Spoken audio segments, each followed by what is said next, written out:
Bonjour et bienvenue sur Indie Maker. Dans ce podcast, j'échange avec des makers qui ont su transformer leurs idées en business florissant.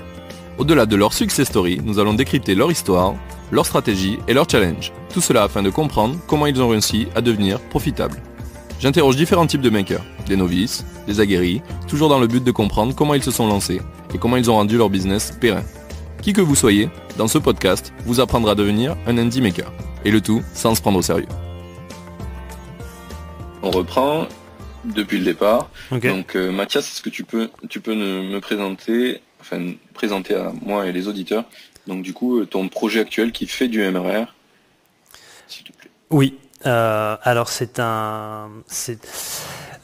peux dire le nom du site? On peut? Oui, ouais. Vas-y. Bon, vas-y, ça s'appelle Tonton du Web. Okay. Et c'est un site internet qui vend des plugins et des thèmes pour aider à la création de sites internet en utilisant un logiciel en particulier qui s'appelle Web Acapella. Ok.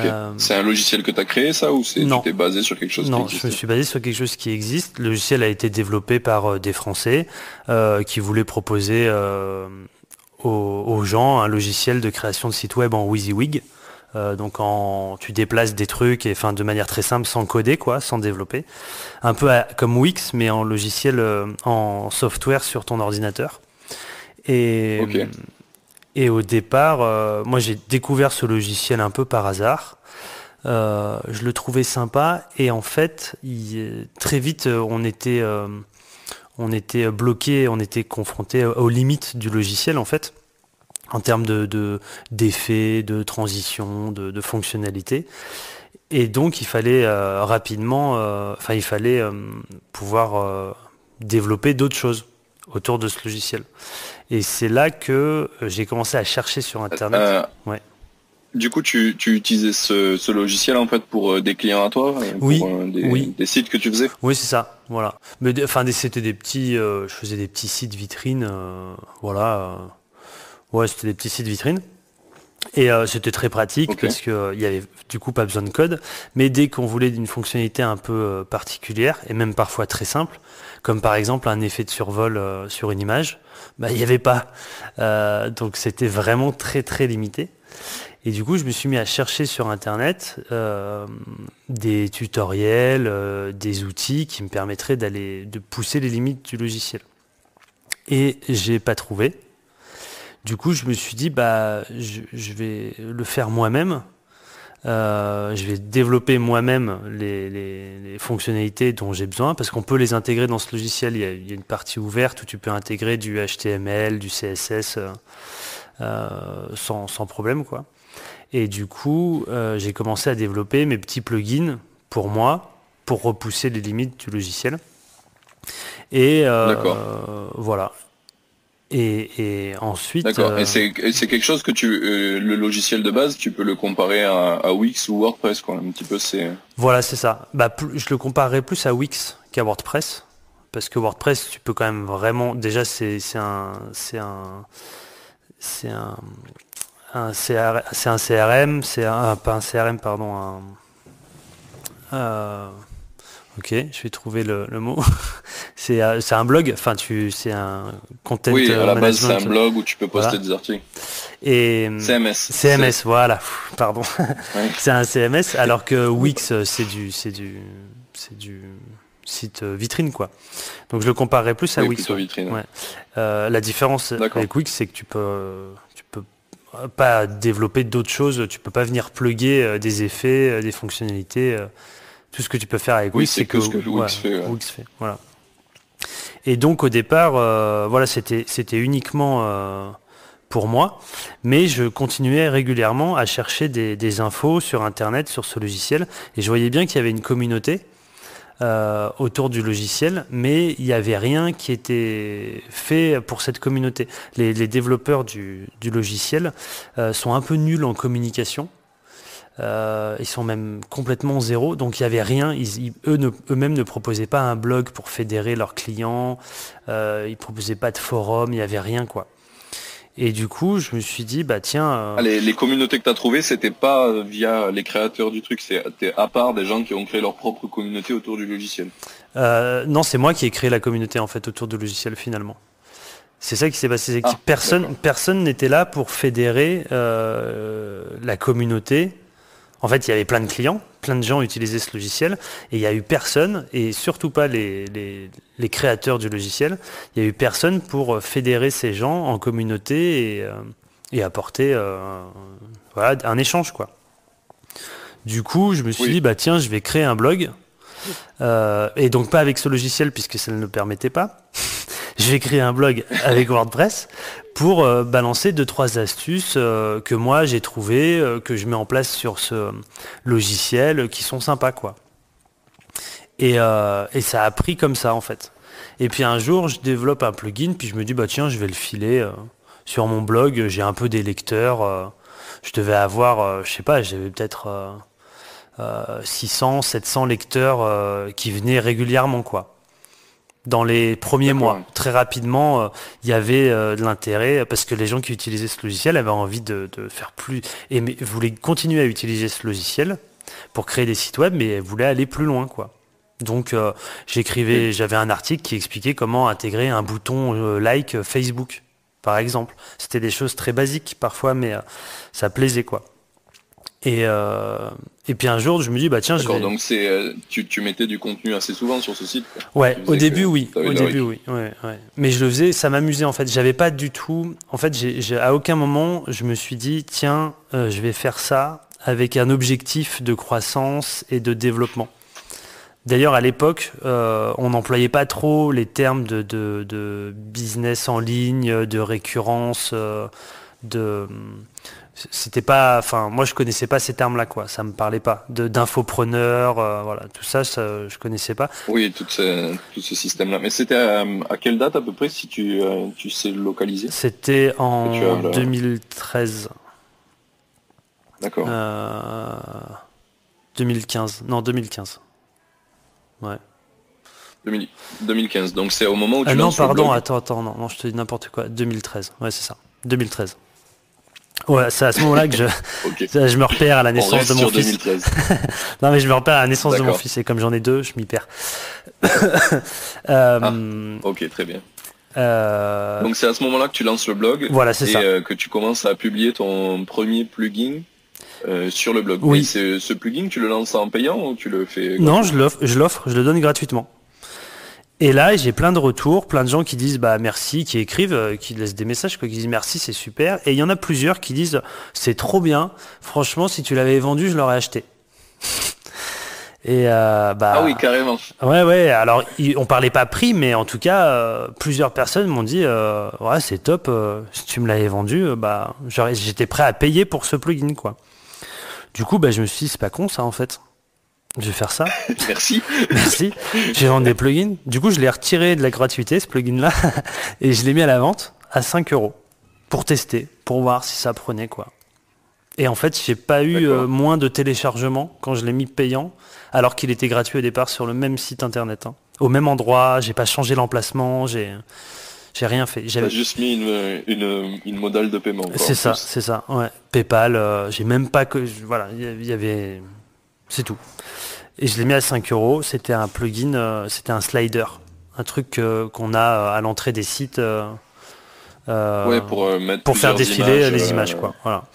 Donc le truc tout con, hein, mais et en fait la fonctionnalité slider native du logiciel de création de site web, elle était un peu pourrie et il y avait très peu d'options. Juste on mettait les images puis elles défilaient, on pouvait faire soit autoplay, enfin donc soit ça défilait automatiquement, soit non, mais c'est tout. Et du coup moi le plugin, il y avait des flèches, on pouvait changer la couleur des flèches de navigation, on pouvait mettre un petit texte sur la photo, bon voilà. Et d'accord. Donc je l'ai mis à la vente. Ouais, un petit truc simple, quoi. Et c'est ça en fait surtout qui est intéressant, c'est qu'en le mettant à la vente, le nombre de téléchargements n'a pas diminué. Alors que voilà, comme je te disais, j'ai pas mis le plugin sur une autre page sur le site, j'ai rien changé, quoi. Juste le lundi tu venais, tu pouvais le télécharger gratuitement, le mardi il fallait payer pour l'avoir. C'est tout ce qui D'accord. et ça n'a. Et tu saurais dire à l'époque combien tu avais de téléchargements à peu près, genre par semaine, ou sur une période donnée, quoi. Non, non, j'avoue que non. Mais je vais aller dans le back office en même temps qu'on discute et je te dirai combien de fois je l'ai vendu en tout depuis le début. D'accord. Parce qu'il est toujours à la vente. Il est toujours à la vente, mais le logiciel a évolué, donc maintenant c'est un plugin qui est plus d'actualité. Mais oui, il y est toujours. Ouais. D'accord. Parce qu'à l'époque, le logiciel faisait pas des sites responsives. Donc ils avaient une version du logiciel et ils ont sorti une nouvelle version qui s'appelle Web Acapella Responsive pour faire des sites responsives. Donc les gens ont dû changer de logiciel et donc tous les plugins que j'avais fait Ne fonctionnent plus sur ce logiciel. Sur le nouveau, voilà. Mais des gens ont quand même gardé l'ancien logiciel et du coup je continuais à le vendre, quoi. Et sur le nouveau, ils ont repris les idées que tu avais faites, elles sont disponibles en feature ou toujours pas? Non, toujours pas. Ils sont très très nuls. Ils sont en termes de communication, d'écoute de leurs clients, de leur communauté, ils sont zéro. C'est peut-être ma chance en fait. D'accord. Ouais. C'est au final, ouais, c'est peut-être la chance que j'ai eue de me retrouver avec un logiciel, un domaine où il y a un super outil.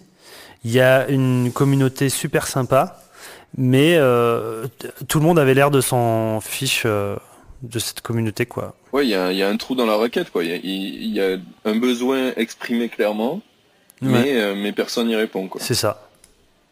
C'est ça. Tu penses que c'est dû à quoi, ça? C'est qu'ils gagnaient assez de sous. Ils le vendent à Capella? Oui, ils le vendent.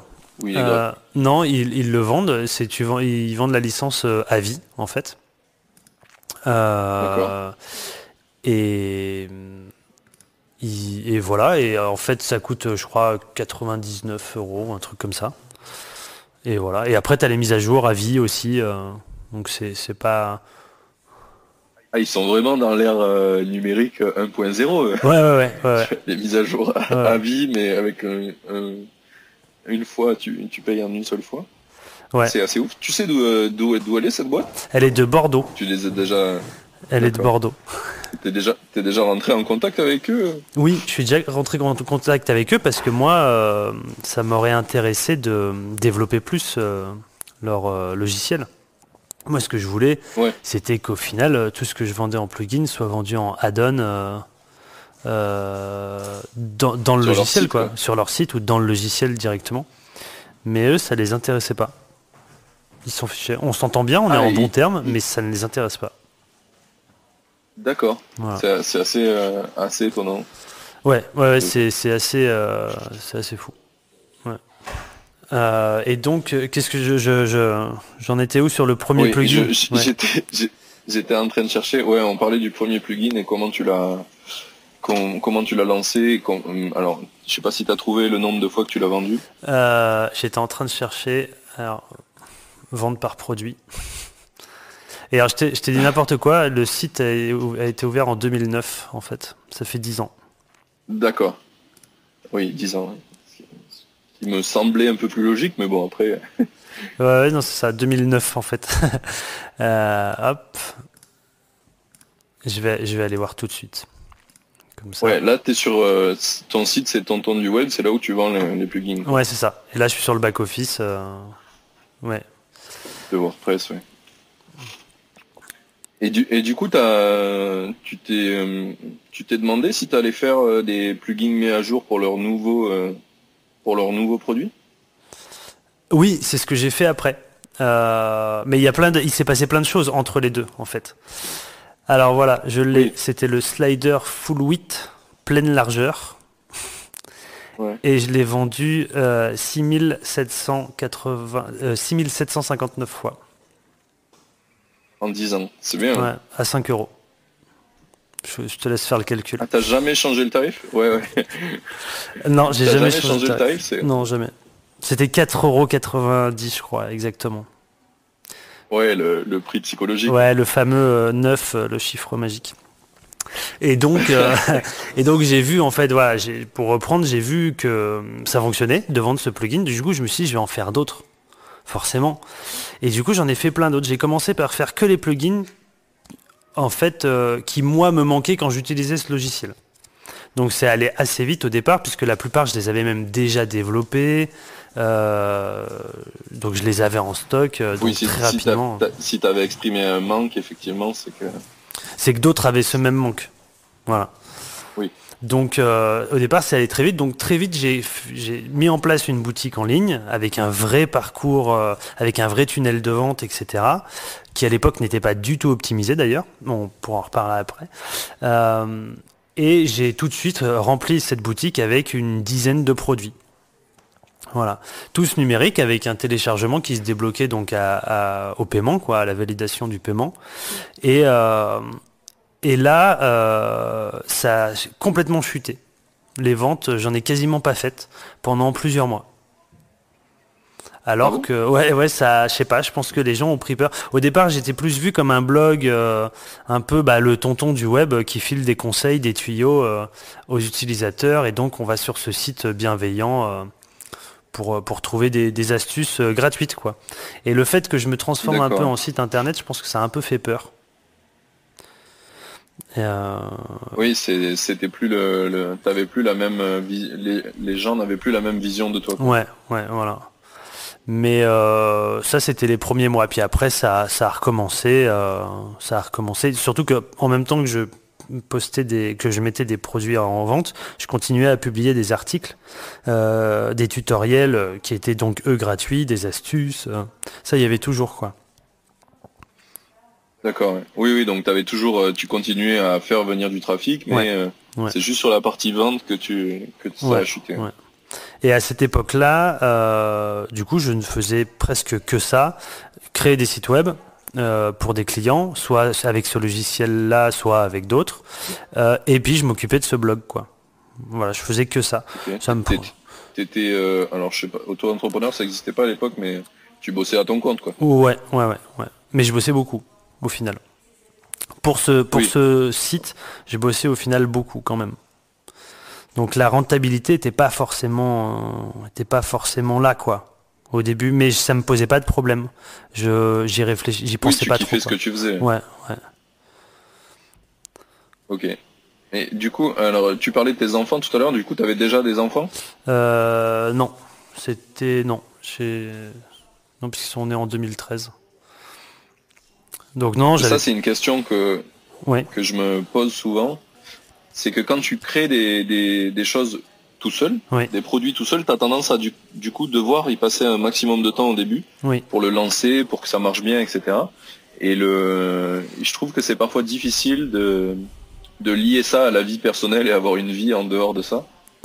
Oui, et moi j'ai trouvé que c'était plus facile, effectivement, sans enfant, sans femme ou sans copine.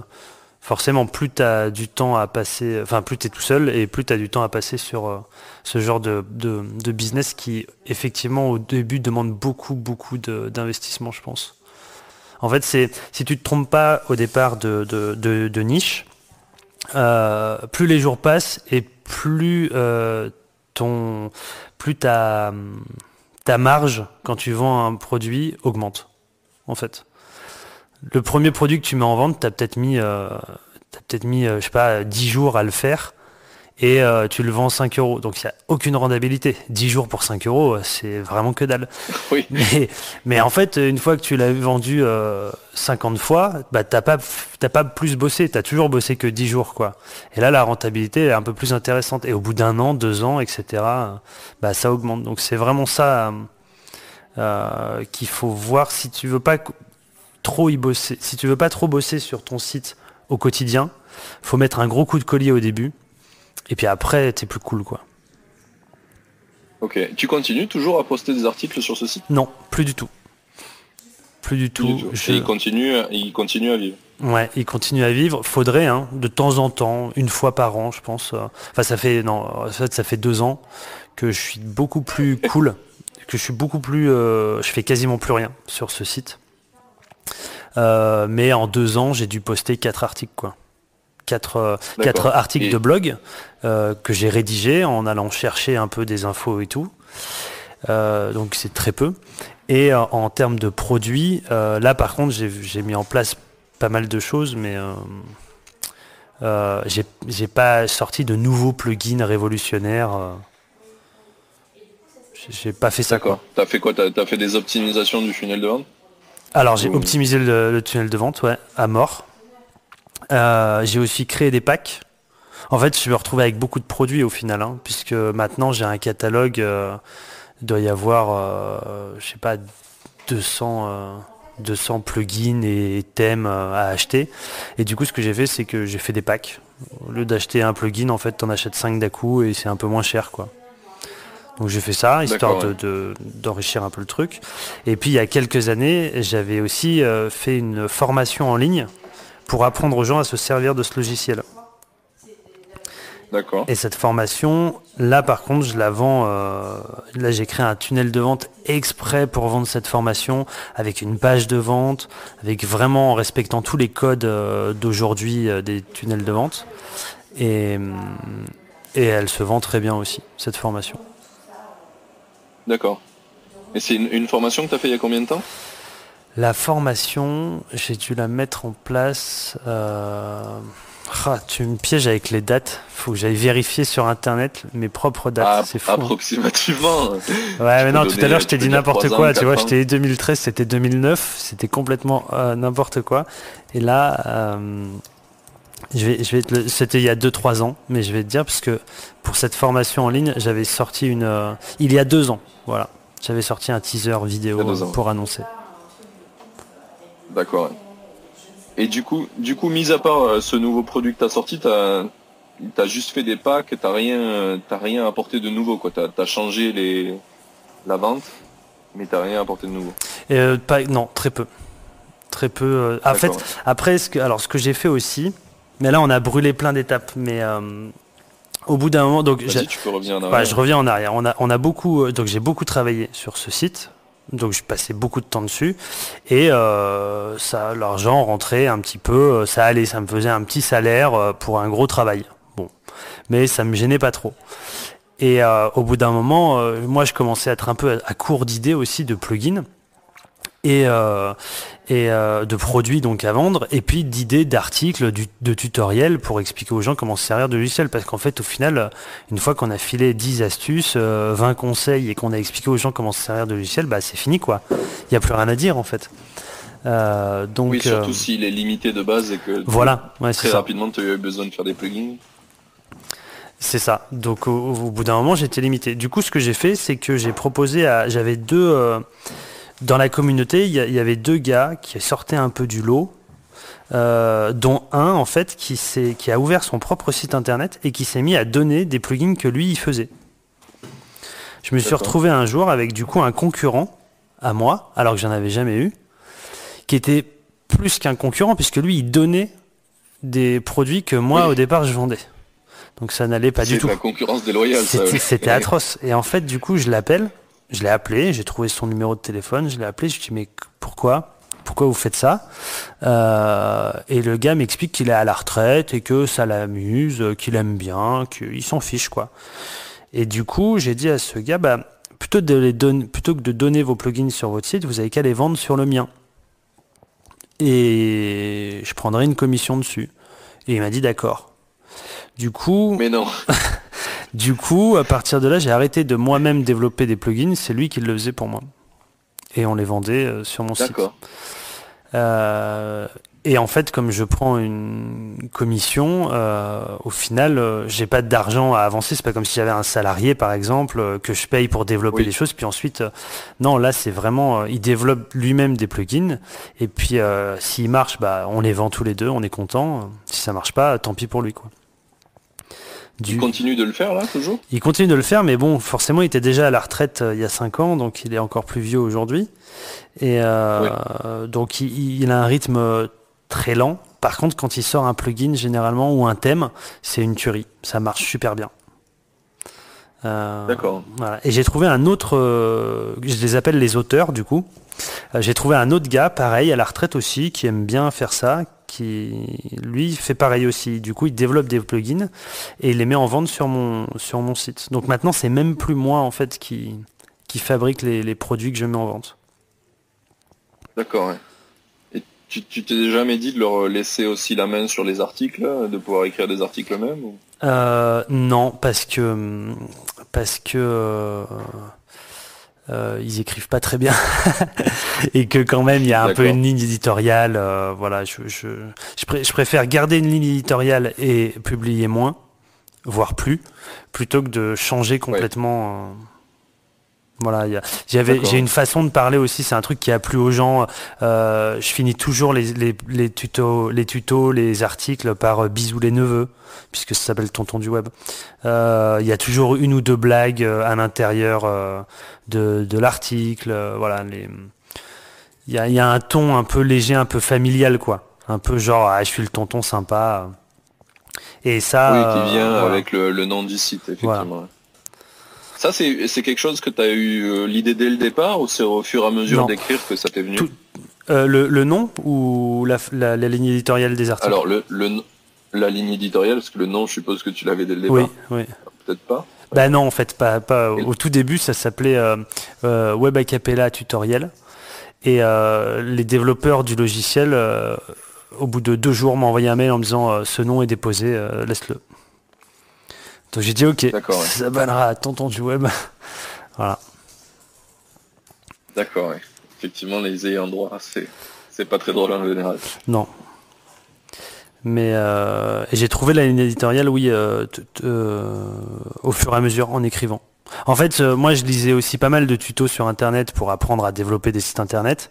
Et je trouvais que c'était tout le temps le même ton, très chiant. Et ça j'avais pas envie de ça. Ça avait pas trop d'âme, quoi. Comment? Ça avait pas trop d'âme.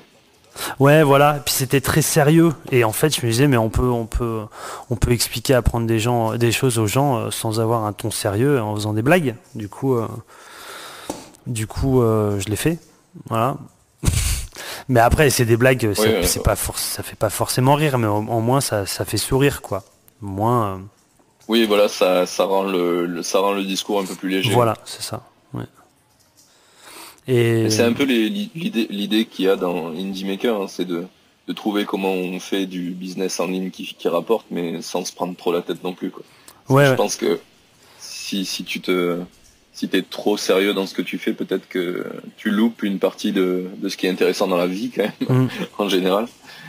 Et peut-être que du coup tu fais chier les autres aussi si c'est quelque chose que tu partages, comme tes tutoriels. C'est sûr que c'est chiant si c'est ultra sérieux, quoi.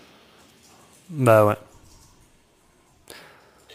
ouais. Du coup, pour revenir à où on en était, donc t'as parlé des premiers plugins que t'as fait, donc le premier pack, et les ventes ont baissé. Les ventes sont revenues toutes seules ou t'as fait des choses pour que ça revienne?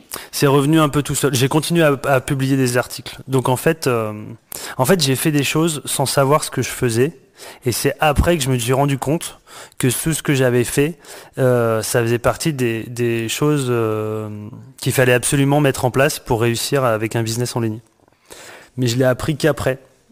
Et si je l'avais su avant, je pense que ça serait allé plus vite. Mais par exemple, tu allais me demander, c'est ça, ce que c'était ces choses? Non, j'allais te dire que probablement à l'époque où tu l'as créé, il n'y avait pas trop de contenu qui permettait de savoir comment faire ces choses-là. Oui, c'est ça. Et puis, même s'il y en avait eu, je l'aurais pas su, moi, puisque j'aurais même pas su quoi taper dans Google. Tu vois, j'aurais tapé quoi, comment on fait pour vendre des plugins sur Internet? Ça n'aurait, voilà, j'aurais pas eu de réponse.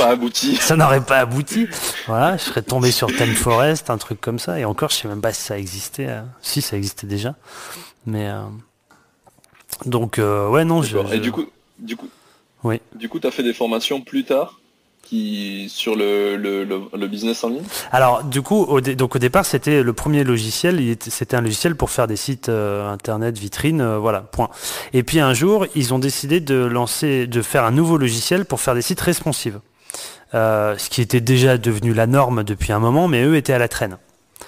Et donc, les utilisateurs attendaient avec impatience leur nouveau logiciel qui permettrait enfin de faire des sites responsives. On doit expliquer à tes auditeurs ce que c'est responsive ou...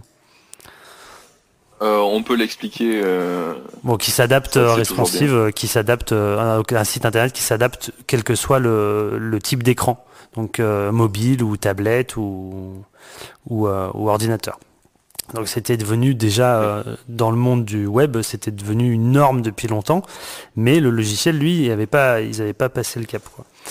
Et du coup, ils ont développé ce nouveau logiciel, et en fait, ils sont, comme je disais tout à l'heure, ils sont tellement mauvais en com que moi, pendant qu'ils développaient le logiciel, j'ai commencé à écrire des tutoriels sur mon site, un peu en spéculant sur les nouvelles fonctionnalités qu'il y allait avoir, etc. Du coup, ce qui s'est passé, c'est que quand la société a sorti ce nouveau logiciel, en termes de référencement, j'étais devant eux. J'étais devant D'accord. le site de la marque du logiciel dont on parle. Voilà. Ah, ça c'est bien ça. Et ce qui s'est passé, c'est qu'eux avaient du mal, du coup, à repasser devant. Du coup, je les ai rappelés en disant, bah voilà, quand on tape le nom de votre logiciel, on tombe sur mon site. Quand on tape le nom de votre logiciel avec le mot télécharger devant ou derrière, on tombe sur mon site. Du coup, ce que je vous propose, c'est de mettre un lien sur mon site qui renvoie vers votre site. Mais ce lien, vous me rémunérerez quand les gens cliqueront dessus. Et les mecs ont dit oui. Donc en fait, pendant 6 mois, à chaque fois qu'ils vendaient leur logiciel, au final, comme ça passait par mon lien d'affiliation, que je n'appelais pas comme ça à l'époque parce que je savais pas que ça s'appelait comme ça, à chaque fois qu'ils vendaient... T'as créé le concept avant qu'il existait, je pense. Non, il existait déjà, mais je ne le savais pas. Donc dans ma tête à moi, j'ai créé le concept, ouais. Mais que dans ma tête à moi. Et du coup, à chaque fois qu'ils vendaient leur nouveau logiciel, ça passait par moi. Quasiment, pas tout le temps, mais très souvent, quoi. D'accord, oui. Et c'est un système que vous avez fait à la main, la rémunération, quoi. Oui. Toi, tu comptais de ton côté et eux, ils comptaient de leur. On utilisait un Bitly, un genre de Bitly, un truc pour réduire les URL et traquer l'URL. Et ensuite, ils comparaient avec leurs ventes. Et ils étaient assez honnêtes, en fait. Ils voyaient, du coup, à quelle heure avait eu lieu le clic qui venait de mon site et à quelle heure ils faisaient une vente. Et ils savaient... c'était peut-être pas extrêmement précis, mais en tout cas... Oui, c'est un funnel à peu près approximatif, quoi. Ouais. Mais oui, ouais. S'ils l'ont fait, c'est cool. Bah ouais. C'est cool. Donc ça, c'était plutôt bien. Ce qui est... Oui. C'est assez étonnant parce qu'au final, dans tout ce que tu racontes, c'est assez tôt dans Internet, on va dire, oui. Dans les ventes en ligne et dans l'affiliation, et finalement tu représentes vraiment cette image de tonton du web, quoi. Ouais, ouais. Mais en fait, j'ai découvert très tard que tout ce que j'avais mis en place, ça avait un nom et il y avait des gens qui étaient des experts de ça et qui en parlaient, qui apprenaient à d'autres gens comment on faisait. Quand j'ai parlé à Charlie, à un pote, de ce que je faisais, il m'a dit mais attends mec, mais en fait tu fais des tunnels de vente et tu fais exactement ce qu'ils disent dans ma formation que j'ai achetée sur internet. Et je lui dis ah bon, mais c'est-à-dire bah tu fais voilà, et je l'ai appris du coup très tard, il y a 2 ans, 1 an et demi, j'ai appris que ce que j'avais mis en place avec Tonton du Web, en fait c'était un business en ligne automatisé, quoi. Voilà. Automatisé, oui. Oui, ce qu'on peut trouver, les pléthores de formations en ligne qui te vendent ce concept, tu l'as fait un peu naturellement. Est-ce que tu penses que c'est une bonne façon de faire, de plutôt le faire naturellement que de payer des formations ? En fait, je pense qu'aujourd'hui, sur Internet, tu peux trouver toutes les informations que tu veux gratuitement. En revanche, je pense que la formation que tu vas acheter, va te faire gagner du temps. Et ça peut te faire gagner beaucoup de temps. Donc voilà, pour moi, tu n'achètes pas une information, tu achètes du temps. Plus. D'accord. Ouais. Et tu achètes... si on veut rendre l'exécution plus rapide, on peut acheter une formation, mais on peut toujours trouver les informations tout seul. Ouais, cette formation, en fait, elle va te condenser toutes les infos que tu aurais pu glaner en 2 ans sur Internet. de manière gratuite. Cette formation, on va te les condenser, elle va te les lier les unes entre elles avec un message qui va être diffusé par le formateur, donc, qui va en plus partager son expérience personnelle. Donc tout ça, ça te fait gagner du temps finalement. Mais tu pourrais acquérir la même expérience en y passant du temps sur ce projet, trouver toutes ces infos en allant les chercher sur Internet, mais ça te prendrait plus de temps, quoi. Effectivement. Mais j'ai toujours une hésitation sur le fait que la formation t'achète le savoir de quelqu'un et son expérience et il te la transmet, mais faire ses propres expériences en général, ça a beaucoup plus de valeur sur ton système de compréhension de tout ce qui va arriver par la suite que quand tu l'achètes. J'ai souvent l'impression qu'il vaut mieux quand même faire ses propres expériences. Moi, je fonctionne comme ça, mais il y en a qui n'ont pas besoin de se tromper pour retenir... Moi, j'ai besoin de me tromper sur un truc pour retenir l'information et dire, ok, donc c'est ça qu'il faut faire. Pas l'autre truc que j'ai fait et qui était nul. Moi, j'apprends comme ça, mais il y a des gens qui n'ont pas besoin d'apprendre comme ça. Il suffit que tu leur dises, bah, faut pas faire ça, faut aller là-bas. Et le mec fait, ok, c'est bon, j'ai retenu, ça marche. Donc c'est aussi une façon propre à chacun, je pense, d'apprendre les choses. Effectivement, ouais. Ouais, c'est vraiment quelque chose qui revient. Moi, je pense que je suis comme toi. J'ai besoin de faire pour apprendre, tu vois. Ouais. Je crée un podcast et j'apprends de le faisant, tu vois. J'aurais pu payer une formation pour apprendre à le faire. Et au final, je prends un peu des informations à l'extérieur, mais majoritairement, je fais en apprenant, quoi. Après, il y a aussi beaucoup de choses qui font partie du bon sens, hein, finalement. Dans les choses qu'on met en place pour que ça marche, il faut s'écouter, quoi, et faire ce que on aimerait nous. Généralement, en fait, pour moi, le business en ligne qui marche, c'est il faut que ça soit une niche. En tout cas, pour les business en ligne automatisés comme ça, il faut que ça soit une niche parce que moins tu as de concurrents, mieux c'est pour ce type de business. Et qu'est-ce que j'allais dire? Et t'as oublié ce que tu voulais dire en deuxième. Ça arrive, hein, quand on discute. Ah oui, si, c'est ça. Et il faut que ça soit quelque chose que tu aurais aimé trouver toi-même sur Internet. Oui, c'est ce que tu nous disais au début, finalement. C'est qu'en fait, tu l'as fait parce que toi-même, t'en avais besoin. Oui, c'est ça. C'est ça. En fait, je cherchais quelque chose sur Internet que je ne trouvais pas. Du coup, je l'ai fait moi-même. Et au final, comme on est un peu tous pareils, bah, si moi je cherchais ça sur Internet et que je le trouvais pas, bah, d'autres aussi cherchaient ça sur Internet et ne le trouvaient pas. Et je pense que ça fait partie... Ouais, c'est comme ça que tu as commencé, mais je pense que c'est ça qui fait que ça marche. Ouais, c'est ce que conseille un des makers que je suis sur Internet le plus. Bon, il est ultra connu, c'est Pieter Level. D'accord. C'est un néerlandais. Ouais. Et c'est ce qu'il dit en général, c'est qu'il faut commencer avec une niche de niche de niche de niche, avec le plus petit truc possible, mais un truc qui nous correspond et qui nous manquait en fait. Oui. Et parce que c'est sûr que tu seras pas tout seul, tu seras au moins 2 personnes, 3 personnes, et petit à petit tu peux essayer d'agrandir cette niche et aller trouver des trucs qui sont proches et les agglomérer pour. Mais pour après que ça grossisse, quoi. oui.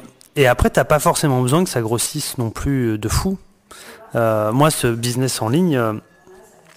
Il me rapporte assez d'argent pour me faire un salaire maintenant sans que j'ai plus rien à faire. Et j'ai pas besoin de... Tu peux le dire ou tu préfères le cacher? Non, je peux le dire, moi je m'en fiche un peu. Les chiffres... L'idée c'est d'être très honnête dans le podcast. Ouais. Donc, en moyenne, je fais 2500 € par mois. En moyenne. Mais il y a des mois où sur ce projet-là. Sur ce projet-là. Il y a des mois où je suis à 3000, 4000, 5000 et des mois où je suis à 2000. Je descends rarement en dessous de 2000 €. Mais j'ai pas besoin de plus. D'avoir un projet depuis aussi longtemps et qui génère autant. T'as mis combien d'années à peu près à arriver à ce rythme de croisière? Je pense 5 ans. Je pense les 5 premières années, c'était plus dur, quoi. Enfin, c'était plus dur. En même temps, moi, je ressentais pas un truc dur, difficile, mais Ouais, disons que... Oui, tu avais moins de revenus récurrents. Ouais, tu faisais autre chose à côté. Ouais. Mais je me souviens très bien de la première fois où j'ai dépassé la barre fatidique des 1000 euros de chiffre d'affaires. Sachant que nous, comme on vend du dématérialisé, 1000 euros de chiffre d'affaires, c'est quasiment 1000 euros de bénéfices. Quasiment, parce que tu enlèves un peu les frais liés au site internet, etc. T'enlèves la TVA si t'en collectes, et puis voilà, mais et cette fois-là, j'étais comme un ouf, quoi. Je me suis dit, putain, c'est trop bien, ça y est, j'ai fait 1000 euros, je suis trop content. Et après, tu sais, au bout de combien de temps t'as fait 1000 euros par mois à peu près? Je suis en train de regarder là justement, et c'était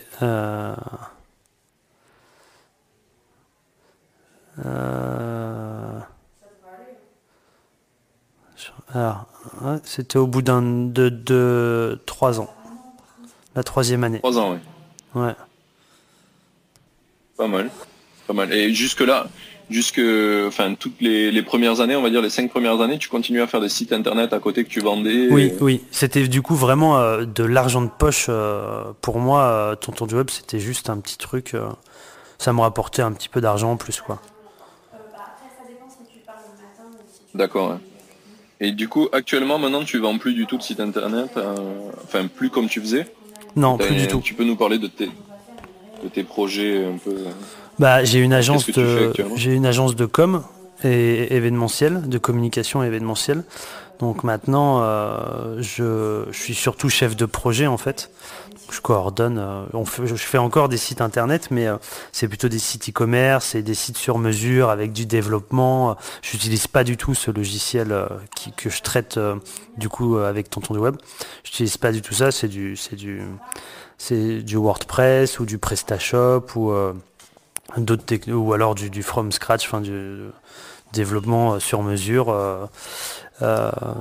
D'accord. Ouais. Voilà. Et à côté de ça, c'est une agence, donc on fait d'autres choses. Je fais des vidéos corporate, on fait du print, on organise des événements comme des séminaires par exemple pour des entreprises, etc. Enfin, on fait plein de choses, quoi. C'est l'heure de la pause. J'en profite pour te rappeler de noter le podcast, et si tu souhaites m'aider à l'améliorer, mets un commentaire car je les prends tous en compte. Dernière chose, si tu connais des makers que tu aimerais voir dans le podcast, va sur indiemaker.fr, tu pourras voter pour ceux que tu voudrais voir, et ne t'inquiète pas, si un maker est absent de cette liste, tu peux toujours l'ajouter toi-même. On reprend, c'est parti. Comment t'en es arrivé à venir faire ce business si au bout de 5 ans t'es arrivé à avoir un vrai salaire avec Tonton du Web, pourquoi t'es reparti sur quelque chose où tu taffes? Alors en fait sur ce business là, Tonton du Web, ma seule faiblesse, c'est qu'en fait je parle d'un logiciel que je ne développe pas moi-même. Ce qui fait que je suis tributaire quand même de la société qui développe ce logiciel.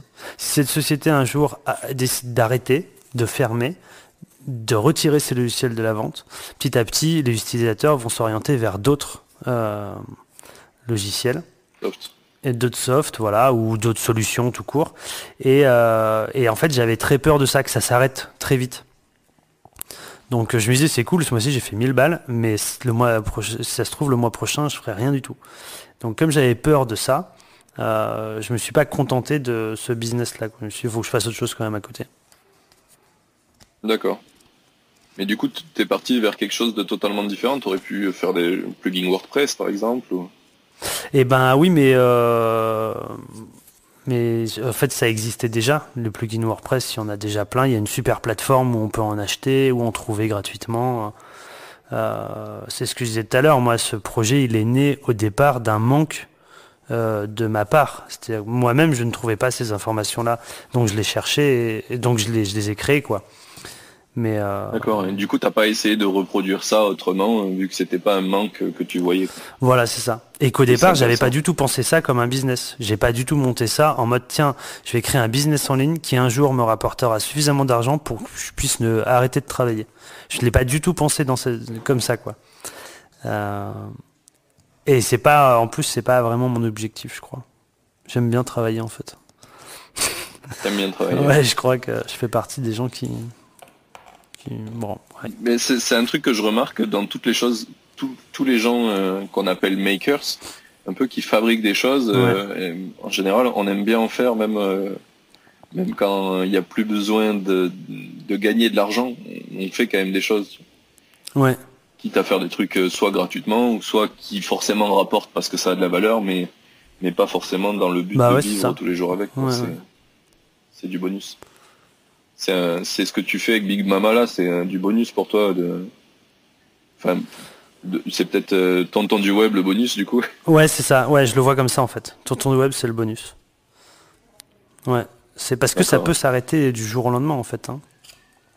Vraiment, on n'est pas du tout. En fait, je les aime bien les mecs qui développent ce logiciel, mais ils sont nuls quoi. En communication, en gestion de clients, en relation client, service après-vente. Ils sont très très nuls. Et du coup, ça peut vraiment s'arrêter du jour au lendemain. C'est très très risqué de ce point de vue-là. Donc. Oui, effectivement, si tu mets toutes tes billes dans le même panier alors que ça a l'air compliqué de leur côté. Et ouais. Assez intéressant. Du coup, sur ton agence, ça fait combien de temps que tu l'as l'agence là ? Ça fait 4 ans. 4 ans. Oui, du coup, tu l'as créé, tu étais déjà full rentable avec ton du web. Ouais. Effectivement. Et alors, tout à l'heure, quand on s'est parlé au téléphone, tu m'as dit que tu étais sur un autre projet en ce moment que tu venais de commencer, qu'on vient d'entendre, je pense. Oui, c'est ça. Ouais. Oui, on a monté un autre projet où là, on n'est plus du tout dans la com ou l'événementiel. Ce sont des bouteilles isothermes designées. C'est pour le but du jeu. Là, il y a un côté un peu écologique là-dessus. Il y a un truc un peu engagé sur ce projet-là. L'idée, c'est d'abandonner la consommation de bouteilles en plastique. Qui est mauvais pour la santé mais surtout qui pollue et qui en réalité n'apporte rien de bon, et donc de passer à la bouteille réutilisable. Et le meilleur matériau pour une bouteille réutilisable le plus longtemps possible, ça doit être un matériau incassable, donc plutôt un métal, et il fallait que ça soit recyclable à l'infini et que ça ne soit pas nocif pour la santé, du coup l'inox. Donc c'est une gourde en inox et elle est isotherme parce que ça permet en plus d'avoir l'eau fraîche l'été ou le café chaud ou le thé chaud. Et voilà, et elle est designée parce que comme ça t'as un objet un peu stylé et t'en es un peu fier et t'es content de te balader avec dans la rue. Voilà. D'accord. Ça fait combien de temps que tu as lancé ce projet-là ? Ça a été beaucoup plus long à mettre en place parce que j'ai pas fait tout seul. Du coup, c'est toujours plus long quand t'es avec d'autres gens. On a commencé à réfléchir à l'idée en septembre dernier, il y a 1 an. D'accord. Il y a 1 an, hein, pas juste le mois dernier, hein, il y a 1 an. Et on a du coup réellement créé la société en janvier. Et on a commencé les ventes au mois alors pré-vente, précommande au mois de juin et vente au mois d'août.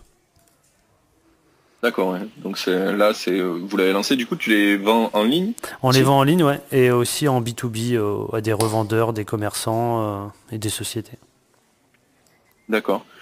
Une question qui me vient par rapport à ça, c'est que tout à l'heure tu parlais du fait que il y avait un réel besoin pour toi, pour Tonton du Web, quelque chose qui n'existait pas. Et pour les bouteilles en inox, ça n'existait pas ce que tu voulais ? Alors, si ça, il y a alors, là, ça existait, mais là, c'est des designs. Les designs me plaisaient pas. Là, c'est des designs qui me plaisent.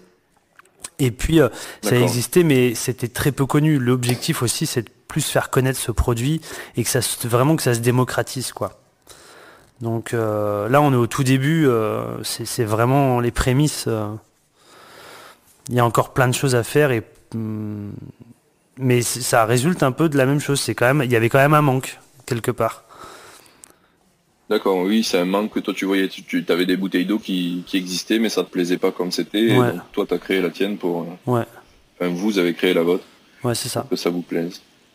Comment elle s'appelle du coup cette marque? Baronne. Autant faire Baronne. Autant faire la promotion. Ouais, le site c'est baronne.fr? Non, le site c'est baronne-bottle.com. Ok.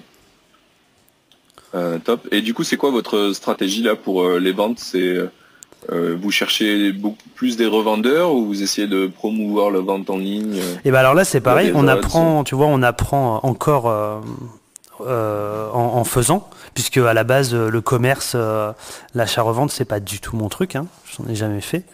Du coup au départ on s'était dit on va faire surtout du B2C et on fera un petit peu de B2B, puis on verra comment ça prend.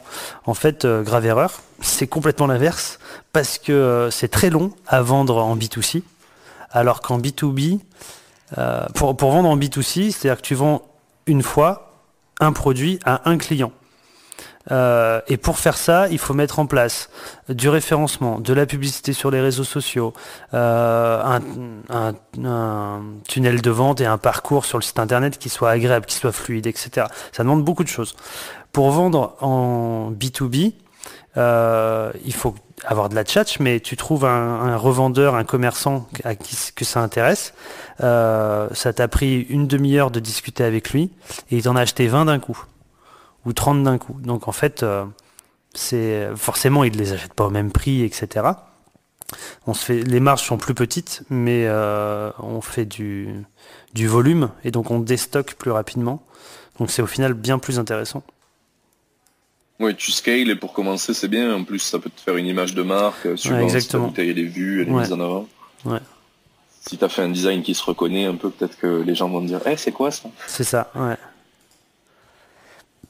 Ok, donc c'est votre stratégie pour commencer, c'est ça, et après peut-être mieux vendre en ligne ou... Oui, après oui, parce que pour vendre en ligne, il faut être beaucoup plus présent sur les réseaux sociaux, ça demande un budget financier aussi, la publicité, budget qu'on n'a pas pour l'instant. Donc effectivement, le but du jeu, c'est de se concentrer sur le B2B, de rentrer plus de trésorerie et puis ensuite de réinvestir, quoi. Ok. Vous êtes combien sur ce projet du coup? On est 3. 3, d'accord. Ouais. On est 3 qui avaient le même pain des bouteilles d'eau. Ils se sont dit pourquoi. Ouais. Mais on est des. Et du coup alors. Ouais. Vas-y. Je disais c'est un terme assez récent, mais je l'aime bien. On est des slashers. Tu sais, on est. Ah oui. T'es boulanger / charcutier / mécanicien. Bah nous c'est un peu ça quoi. Je suis infopreneur / chef de projet web / vendeur de gourdes isothermes.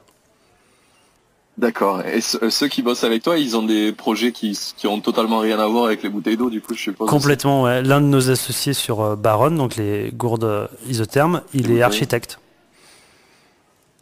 Ah oui. Voilà. Il est architecte. Bon. Et l'autre, c'est mon associé sur Big Mama. D'accord. Ouais. Donc, oui. C'est effectivement une agence. C'est pas non plus c'est pas non plus très proche des bouteilles d'eau. Non, c'est ça. Et une question qui me vient par rapport aux bouteilles d'eau, c'est que vu que c'est un produit physique, c'est aussi quelque chose que tu as dû apprendre à faire. Oui. À le faire, en tout cas, trouver des partenaires qui fabriquent. Ah oui, c'est compliqué. Hein. C'est compliqué. Du coup, c'est fabriqué. En fait, il n'y a pas d'autre fabrication qu'en Chine. Donc, c'est forcément fabriqué en Chine. Il a fallu qu'on trouve une usine. Nous, on l'a trouvé à Shanghai, qui fabrique ces produits. Et du coup, j'ai découvert effectivement ce qu'était la gestion des stocks, l'avance, l'achat de marchandises. Donc l'avance au départ, on a acheté pour 10 000 euros de marchandises sans savoir si on allait la vendre. Ah oui. Alors qu'avant, il faut faire l'avance. Oui. Ouais, donc c'est pas du dropshipping, quoi. Non, c'est pas du dropshipping, c'est pas du tout, et c'est pas non plus du produit dématérialisé où en fait tu passes du temps, mais c'est tout quoi, sur du produit dématérialisé à le faire. Et l'avantage du produit dématérialisé, c'est que quand tu le vends, tu multiplies ton stock, alors qu'un produit physique, quand tu le vends, tu soustrais à ton stock. Et ça, même si c'est évident, ça paraît évident quand je le dis, en fait, au début, ça ne l'est pas tant que ça, quoi. Effectivement. Et t'as jamais essayé de faire du dropshipping du coup? Si, Vu qu'on y est passé. si, mais je suis pas fan de l'idée. Je suis pas fan du D'accord. T'as essayé de concept. vendre quoi En en fait, dropshipping? j'ai essayé de vendre des produits dérivés de Retour vers le futur. D'accord. Assez étonnant. Tout ce t-shirt, que des trucs de geek de Retour vers le futur. Mais en fait, j'aime pas le concept. J'aime pas l'idée de faire croire aux gens que le produit est chez nous alors qu'il l'est pas. Et puis en fait, la grosse problématique du dropshipping, c'est les délais de livraison. Et Oui, aujourd'hui, c'est infernal. et en fait aujourd'hui, sur du commerce en ligne, tu peux plus avoir des délais de livraison qui dépassent 3 jours, quoi. C'est impossible. Sinon, t'es plus du tout concurrentiel. En tout cas, à mon sens, hein.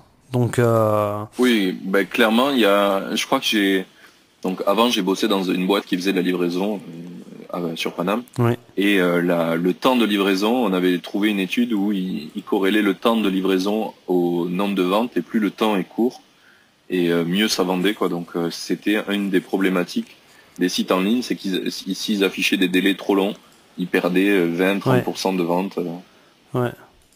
juste sur les délais de livraison, quoi. Donc c'est assez Bah ouais. impressionnant. Il y a d'autres... Oui, vas-y. Non, vas-y. J'allais te demander s'il y avait d'autres business comme ça que tu avais essayé de lancer et qui n'avaient pas forcément marché. Non. Et si tu pouvais nous dire pourquoi. Non, le seul, c'est celui-là, ce dropshipping de business en ligne, quoi. Mais en fait, il a même pas vraiment eu le temps de voir le jour. C'est-à-dire que, en fait, je m'étais comme tous les autres projets, c'est-à-dire que je me renseigne et j'apprends tout en faisant. Et donc, c'est tout en faisant que je me suis rendu compte que c'était pas une bonne idée, quoi. Que ça te plaisait pas et que c'était pas une bonne idée. Ouais, et puis ça me rassurait pas d'envoyer un produit chez un client sans l'avoir vu, l'avoir emballé moi-même, l'avoir vérifié. Je sais pas du tout ce que le client reçoit. Ça me plaît pas, quoi. J'aimais pas l'idée, au final. L'idée finale me plaisait pas. Mais sinon, j'ai pas essayé de monter d'autres business. Tu me fais penser d'ailleurs que j'ai vu il y a pas longtemps une pub sur Insta. Parce que donc il y a des formations qui sont vendues pour tout, et de mecs qui vendent une formation pour faire du dropshipping qui est livré rapidement. Alors je sais pas trop comment ils font, mais peut-être qu'ils utilisent des entrepôts d'Amazon. J'en sais rien, mais apparemment maintenant ça existe, du dropshipping plus rapide. Ouais, mais là, je peux te faire économiser la formation. C'est en fait ce qu'ils ce qu'ils te proposent de faire, c'est de te maquer avec des sociétés françaises et de vendre. De proposer aux sociétés françaises de faire du dropshipping via ta plateforme. Voilà, donc en fait, tu travailles plus du tout avec l'Asie. Tu crées un site internet. Tu crées un site internet et tu vends les produits des autres. Mais ces autres-là vendent déjà leurs propres produits, quoi. Et peut-être qu'ils ont eux-mêmes du mal à les vendre aussi. Donc D'accord. en fait, pour moi, ça a pas d'intérêt, quoi. C'est-à-dire que, ou alors ça a un intérêt si tu as énormément de budget à mettre et que du coup, tu fais un gros site, t'inondes le marché, voilà, et tu t'appelles Amazon. Mais sinon, je vois pas comment ça peut fonctionner, quoi. Oui, effectivement. Bah, après, si on regarde dans ton expérience à toi, à un moment donné, tu es arrivé à mieux vendre le produit de quelqu'un qui le faisait que eux-mêmes. Donc des fois c'est possible, mais c'était dématérialisé. C'était dématérialisé, oui, voilà, quand même. Mais ça veut pas forcément dire que c'est quelque chose de pérenne et durable. Tu vas peut-être mettre de l'énergie pour pas grand-chose. Tu vas faire 100 ventes et puis ils vont copier ton site. Et ouais, je sais pas. Ouais, non, mais c'est du coup, en fait, faire du dropshipping avec des produits, ça revient à faire un site e-commerce. Ok, t'as pas de stock, mais du coup les marges sont plus petites, mais il faut quand même, du coup, il suffit pas d'avoir un site e-commerce et de le mettre en ligne pour qu'il y ait des vues et que les gens visitent ton site. Il faut du coup dépenser vachement d'énergie et d'argent pour faire connaître son site. Donc en fait, il y a quand même de l'investissement. Donc en fait, on perd le concept même du dropshipping, qui consiste à ne pas investir. Pas investir, effectivement. On a parlé de pas mal de choses. Finalement, avant de démarrer l'interview, tu m'as dit que tu n'avais pas plus de 20 minutes Ouais. à parler, mais ça fait 1h05 qu'on discute. Donc finalement, on est pas mal. Donc là, je vais te poser une dernière question. Ouais. S'il y a des gens qui font des choses en ligne et qui t'inspirent, est-ce que tu en connais? Et pourquoi non, en fait, j'y ai réfléchi depuis tout à l'heure pendant qu'on parle. Et non. Si, il y en a un. Allez, si, il y en a un que j'aime bien. Qui s'appelle... en fait, sa chaîne YouTube, je peux dire sa chaîne YouTube? Oui, vas-y. Ça s'appelle Marketing Mania. Et le gars s'appelle Stan Leloup. Mais Stanislas Leloup. Voilà. D'accord. Et ce gars m'inspire. J'aime bien, c'est un infopreneur, mais j'aime bien sa façon de s'exprimer, son business model. J'aime bien ça. Et si tu peux en dire plus un peu sur ce qu'il vend, qu'est-ce qu'il fait? Lui, il vend des formations en ligne, comme beaucoup. Des formations sur le marketing donc et en fait contrairement à tous les autres que moi j'ai vu, j'ai de plus en plus de mal en fait avec les ventes de formations en ligne parce que souvent c'est très agressif, c'est très à l'américaine avec des tunnels de vente, on voit le truc arriver à 15 km, qu'on va se prendre une douille à la fin et souvent les arguments sont un peu faux, ou enfin bon, je suis pas fan, mais lui, Stan, avec les trucs qui clignotent en gros, et ouais, qui dit, voilà, moins 1000% sur ton produit, alors que tout le monde sait que tu le vends à ce prix-là, c'est tout. Voilà, c'est ça. Tu vois, les mecs qui gonflent artificiellement le prix de base pour ensuite te faire une fausse réduction de moins 50%, j'aime pas trop. Et puis surtout, ou alors ils te spamment, tu vois, tu rentres dans leur tunnel de conversion, tu as rentré ta boîte mail pour recevoir un livre blanc ou je ne sais quel truc, et puis après tu reçois 250 mails par jour qui sont complètement inutiles, où les mecs parlent pendant des heures pour en arriver à te dire un truc qu'ils auraient pu te dire en 15 secondes. Mais en fait, ils ont mis 1 heure à te le dire parce qu'ils veulent faire une vidéo d'1 heure, parce que ça fait... tu peux placer plus de pubs dans une vidéo qui fait plus de 10 minutes, etc. Enfin voilà, j'aime pas ça, quoi. Alors que ce gars, Stan Leloup, lui, en fait, il a une technique qui est géniale. À partir du moment où tu rentres dans son tunnel de conversion et que tu donnes ton email, tu vas recevoir des emails, mais déjà ils sont très intéressants, c'est toujours bien écrit et tout. Mais en plus, au bout d'un moment, tu te dis, mais quand est-ce qu'il va essayer de me vendre un truc ? Et en fait, il essaye pas de te vendre un truc. Et c'est ça qui est génial, c'est ça qui fait que je trouve ça super, sa façon de faire. Ah, il prend le contre-pied, quoi. Il t'apporte de la valeur gratuite. Mais il te vend des choses, mais à aucun moment il te le dit, en fait. C'est à toi de trouver finalement sa page de vente. Elle est assez bien cachée. Il faut vraiment avoir envie d'acheter pour aller sur sa page de vente. Et du coup, il est malin parce qu'au final, il sait que les gens qui arrivent sur sa page de vente, ils arrivent parce qu'ils veulent acheter, quoi. Donc c'est plutôt... Oui, ils l'ont cherché, au lieu de leur mettre en plein la gueule, genre vas-y, achète. Ouais, c'est ça. Et du coup, j'aime bien ses contenus. Il fait beaucoup de vidéos sur YouTube, c'est comme ça qu'il se fait connaître. Ses vidéos sont vraiment très intéressantes. Et j'aime bien sa façon de parler, sa diction... sur les vidéos, les vidéos YouTube. Et il y a même une vidéo un jour où il dit n'essayez pas de me... Parce qu'il explique qu'il a une agence de marketing à côté de ce business-là et que donc il travaille dans le marketing, quoi. Et à un moment dans cette vidéo, il dit surtout n'essayez pas de m'appeler pour me demander de travailler pour vous, j'ai pas le temps, j'ai trop de clients. Et il l'a dit de manière très sympathique et en fait c'est marrant parce que ça te donne encore plus envie de l'appeler pour lui demander pour être son client, quoi. Donc, ouais, il y a un truc en marketing qui s'appelle comme ça, c'est le fear of missing out. C'est la peur de manquer quelque chose et de pas l'appeler parce que tu as un besoin, alors que le mec est ultra busy, tu as peur de manquer le truc qui va faire que ton business va décoller grâce à lui, quoi. Ouais, c'est ça. C'est un truc assez connu, mais pourtant j'ai l'impression que il y a eu une grande tendance à faire du marketing très très bourrin pendant un moment, de la vente très très bourrine. Et maintenant, j'ai l'impression qu'on y revient un petit peu parce que les gens en ont eu marre de se faire spammer dans tous les sens. Bah ouais, c'est... Ouais, Moi, je vois que... Ouais. Ouais, t'approuves. Tu vois que j'ai eu le même réflexe que toi il y a pas longtemps.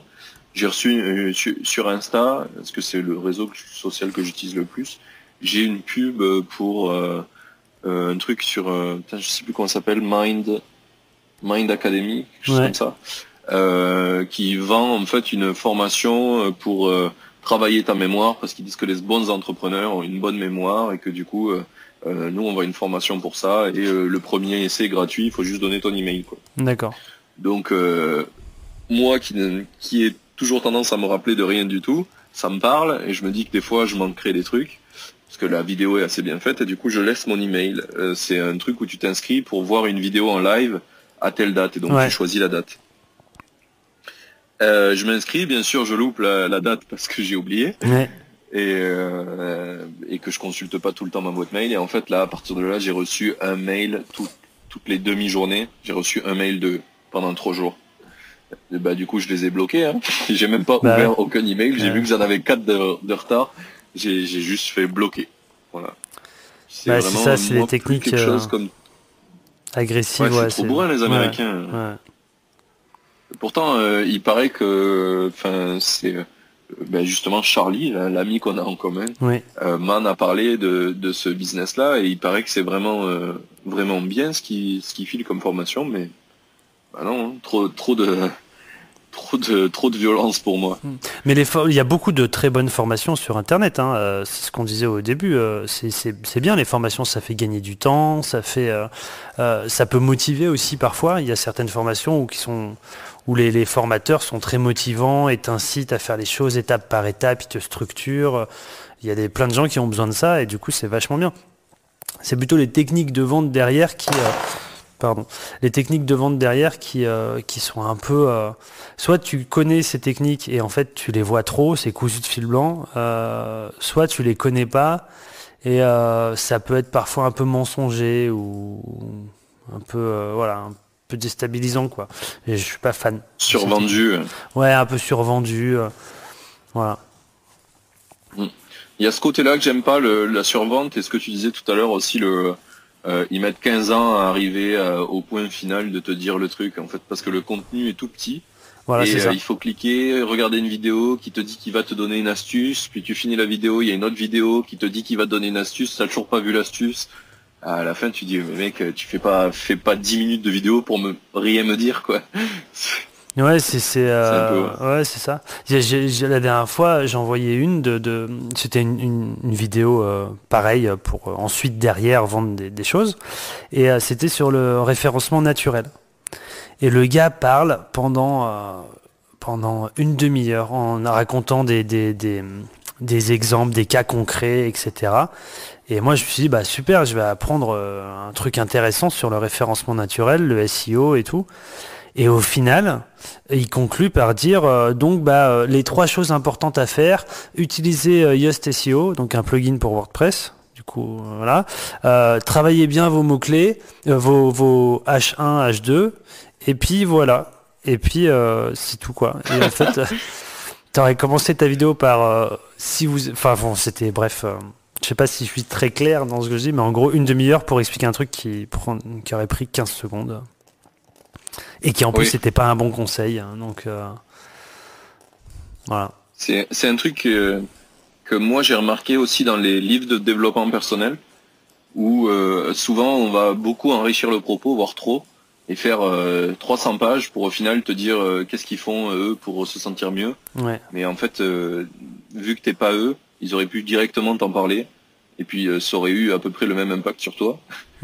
Parce que t'as pas leur expérience et que tu l'as pas partagé, quoi. Donc des fois il faut juste te dire que t'entendes voilà ce que ça peut résoudre. Essaye-le si t'es prêt à le faire. Si t'es pas prêt, de toute façon je pourrais t'en parler pendant 6 heures. Tu sauras pas le faire. Mais c'est pas les seuls à utiliser ces techniques-là. Hein. Les journalistes par exemple le font aussi. Les articles de journaux ou les articles sur les blogs, c'est toujours pareil. T'as le titre, le sous-titre. Puis après, ils redisent le titre et le sous-titre, mais dans une phrase. Puis après, ils redisent le titre et le sous-titre dans une phrase en mettant le contexte. Et en fait, tu arrives à la moitié de la page pour commencer à connaître l'histoire en question. L'information. Ouais. L'information, voilà. Et moi, je déteste ça. C'est insupportable pour moi. Je crois que c'est pour ça que je lis pas d'articles. Je suis que sur Twitter. Là, tu peux pas te dire. Mais c'est... Donc il y a rien d'invention, quoi, tu vois. Et pour les gens qui vendent des formations en ligne et qui te promettent des trucs, en fait, je vois pas de différence entre devenir un expert du SEO en seulement 10 jours et le bouquin que tu achètes chez Leclerc qui dit devenez un expert de la cuisine thaï grâce à Louis Robuchon ou machin truc. C'est la même promesse mensongère, sauf que d'un côté c'est numérique, de l'autre c'est un bouquin. Mais ça aussi, c'est pas nouveau, quoi. Ça existe depuis longtemps. Ouais, on a juste réinventé le support, mais on utilise toujours les mêmes techniques, quoi. Mais dans le lot, il y en a des bonnes, il y a des bonnes formations, il y a des bons infopreneurs, il faut savoir trier un peu, quoi. Oui, effectivement, le tri est toujours important. De toute façon, dans tout ce qu'on fait, en fait, il y a toujours tellement de choses que c'est l'art de trier qui est plus important que plein de choses en général. Ouais, c'est ça.